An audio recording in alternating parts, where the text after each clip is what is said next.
Hello students, welcome back to the class Amino Acids. In the last class, we discussed about classification and few important structures of amino acids.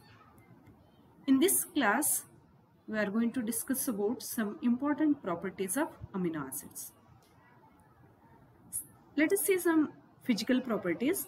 Amino acids are colorless crystalline substances. They are colorless crystalline substances and having sweet taste. They melt with decomposition at high temperature.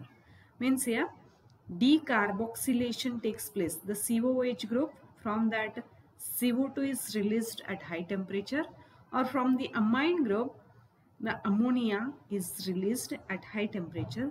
So they melt with decomposition at high temperature. They are soluble in polar solvents. Okay, they are soluble in polar solvents like water. Insoluble in organic solvents. Except glycine, all other alpha amino acids are optically active. So in the glycine, you remember the structure of glycine: H, CH, COOH, NH2. So here two hydrogens are attached to the carbon. So this carbon is a chiral carbon. So that's why glycine is optically inactive. But all other amino acids, so in place of R, CH, COOH, NH2. So here in place of R, some other groups other than this hydrogen are present. So here all are four different groups are attached to the carbon. So the carbon is a chiral carbon. Therefore, all other amino acids except glycine are optically active. Their water solutions are neutral to litmus. Okay, their water solutions are neutral to litmus. So these are some physical properties. Let us study some chemical properties. So one of the important point is Zwitter ion. Okay, important property is Zwitter ion. So in the amino acids, the name itself indicates that there are two functional groups, reactive groups. One is amine group, and another one is carboxyl group. So how we'll write the structure, general structure? R, CH, COOH, NH2. This is the amino acid. So here the nitrogen of amine group contains pair of electrons. Internal proton transfer takes place in the amino acids. In solution, the carboxyl group donates the hydrogen to amine group. So here internal proton transfer takes place and it exists as a dipolar ionic structure. So here COO minus and this becomes NH3 plus. Two poles are there, one is positive, another one is negative. So this is called dipolar ionic structure and this is nothing but Zwitter ion.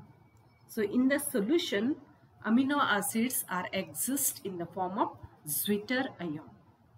In solution, COOH group donates a proton to amine group. So it forms COO minus NH3 plus.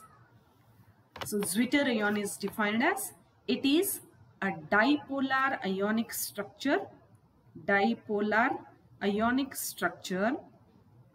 of amino acid which is electrically neutral because it contains both the poles positive and negative. So it is electrically neutral. Okay.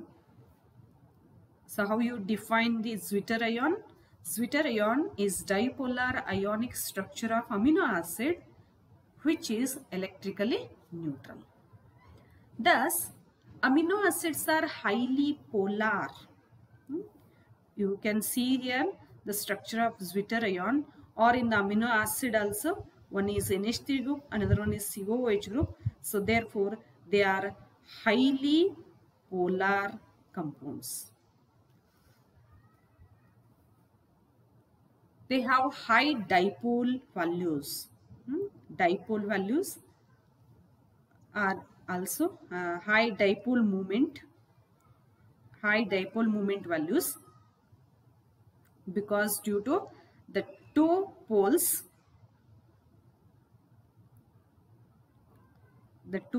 are present, one is positive and negative, therefore high dipole moment values are present. Zwitter ion is amphoteric in nature. It is amphoteric. Amphoteric means it shows two characters.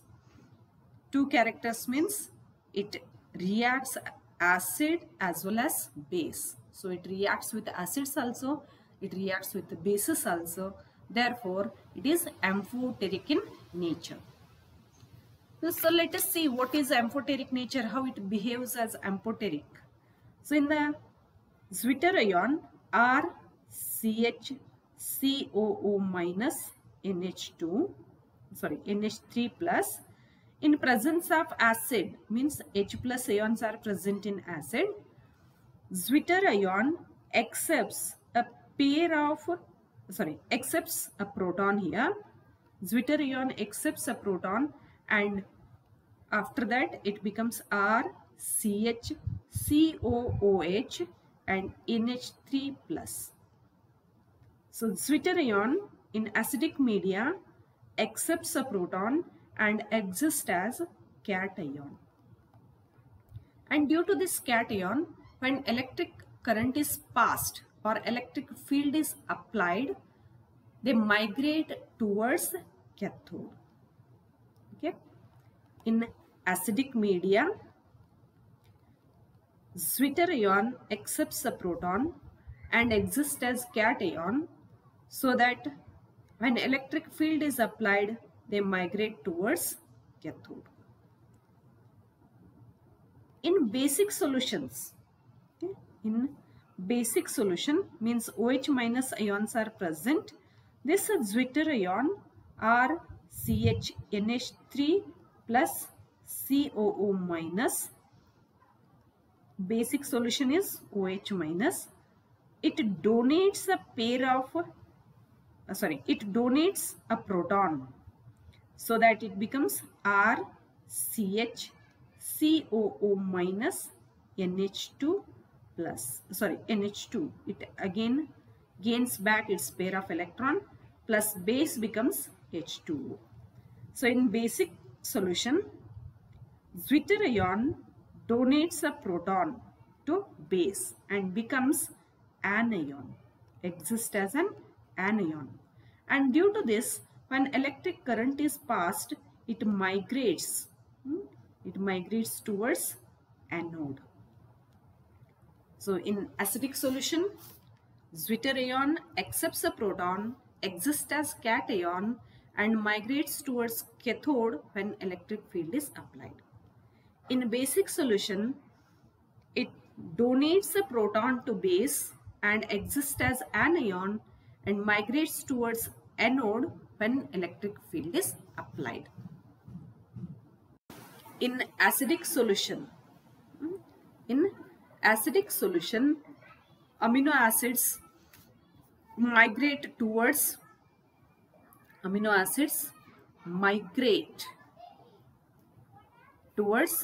cathode.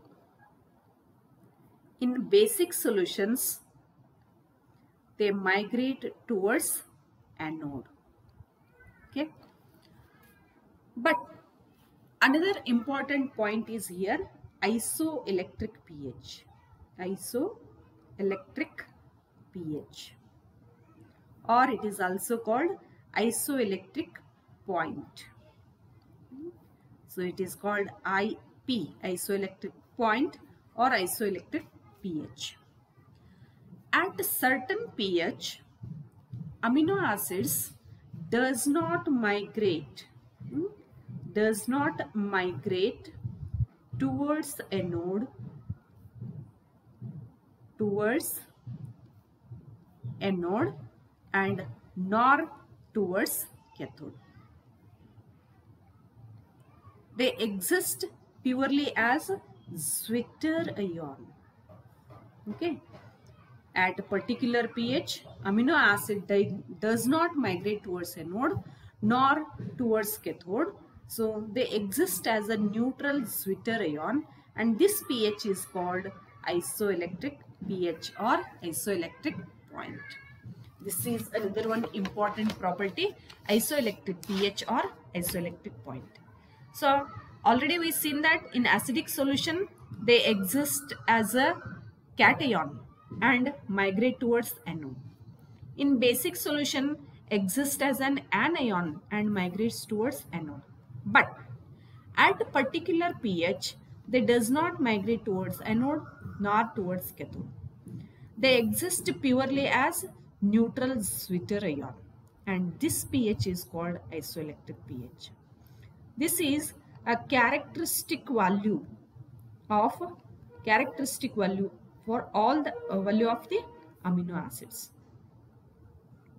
All amino acids having their characteristic isoelectric pH, and this is used to identify the amino acids. Identification of the amino acids in the mixture or separation of amino acids from the mixture, that is for purification of amino acids. So from the mixture of amino acids they can be identified, separated, purified by using this isoelectric pH. Peptides and proteins, they are also made up of amino acids.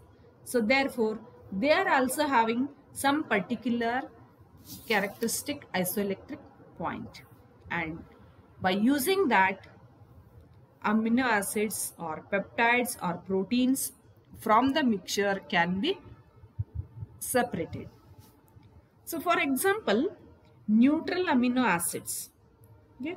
For the neutral amino acids, isoelectric point is about 6.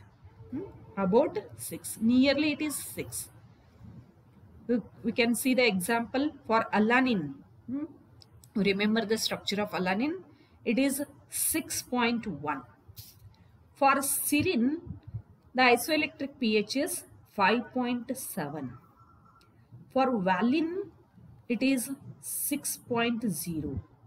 For threonine, the isoelectric pH is 5.6. So see, all these isoelectric points, they are nearly 6. So these all are neutral amino acids and they are having their isoelectric pH nearly 6.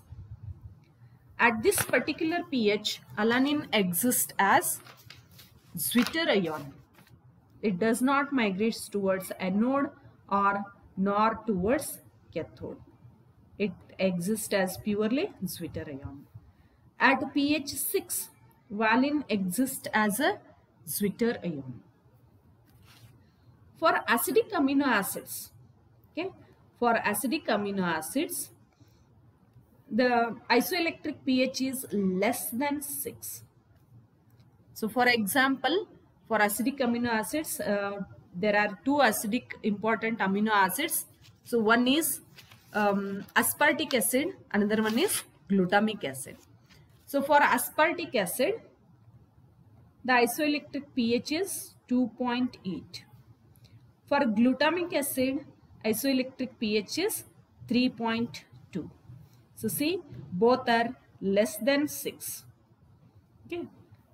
For basic amino acids, do you remember the basic amino acids? So basic amino acids, it is more than 6. Isoelectric pH for basic amino acid is more than 6. So for example, lysine 9.7. Arginine, it is 10.8. Okay. So basic amino acids having isoelectric pH more than 6. Lysine at pH 9.7 exists as completely Zwitter ion. And when 9.7 pH solution is used and electric field is applied, lysine does not migrate towards anode nor towards cathode. Arginine at 10.8, exactly pH 10.8, it exists as a Zwitter ion. So it does not migrate towards cathode nor towards anode. It exists as a Zwitter ion at this particular pH. So here we discussed today two important points, Zwitter ion and isoelectric pH. Okay, so let us again remind this. Amino acids, which are colorless crystalline substances and having sweet taste. Okay, they are having sweet taste. They melt with decomposition at high temperature. They are soluble in polar solvents, okay, and insoluble in organic solvents. Except glycine, all other amino acids are optically active. Only the glycine which is optically inactive because it contains achiral carbon. Their water soluble solutions are neutral to litmus. Okay. So amino acids having two reactive groups. Among that, in solution, the carboxyl group donates a proton to amine group and to form an internal salt which is called Zwitter ion.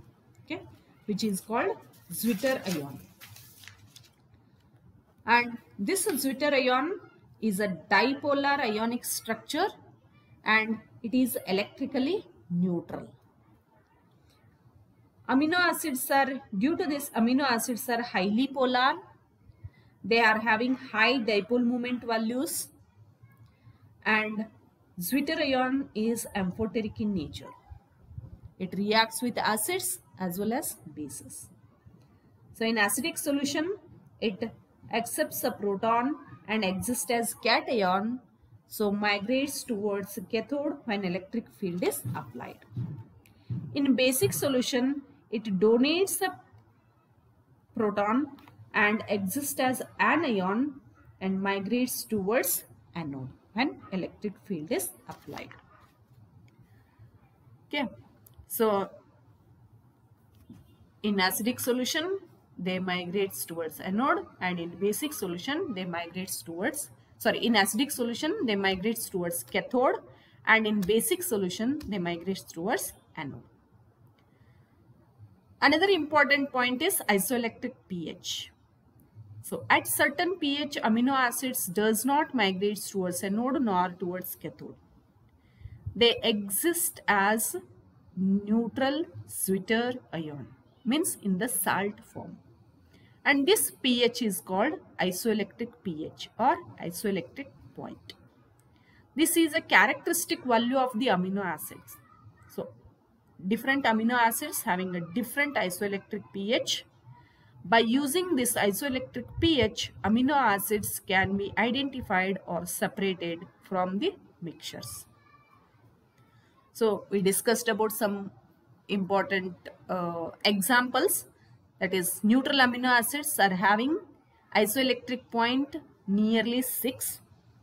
Acidic amino acids, they are having their isoelectric point or isoelectric pH less than 6, and basic amino acids having isoelectric point more than 6.